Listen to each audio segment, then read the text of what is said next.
because the rampant use of antiplatelets and anticoagulants. Coming to the patient discomfort, multiple attempts. The average number what we take is 2, it is not 1.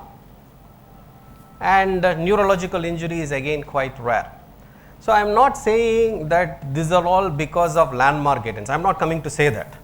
What I am saying is, out of this, in a difficult case you will do multiple attempts. So, multiple attempts can lead to so many complications, PDPH and etc., hematoma and so on, or because of the difficult patient you will use multiple attempts. So, multiple attempts can be the cause or consequence of all these problems. So, to prevent or modify any complication, the first simple thing is we have to see what we are doing, that is the first step.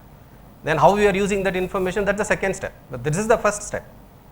Ultrasound claims that it is going to show us so many things, let us see is it doing or not. Obstetric neuraxial is a special in this sense because you have seen extensively and you would have experienced they are usually large. They have an exaggerated lumbar lordosis with a narrow spine, edema at the back and difficulty in positioning because of the gravid uterus, and these are all the more uncooperative population because they are in stress and pain.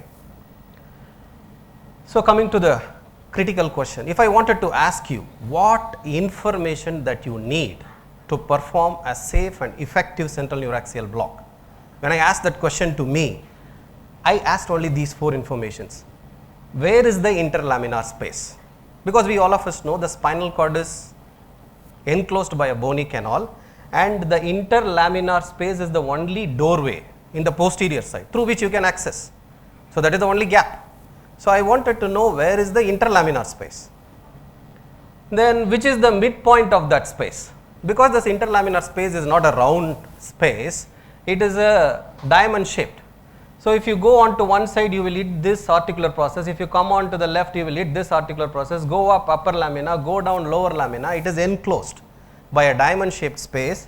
If you target towards the middle, your chance of success rate without hitting any of these bones is higher, that is number 1. Number 2 is you can introduce the epidural catheter in the midline. Moment your catheter goes out of the needle tip, where it goes we do not have any control, but only thing that you can do is you try to target towards the midline. So, for that reason if I wanted to know where is the midpoint of the interlaminar space, that is great.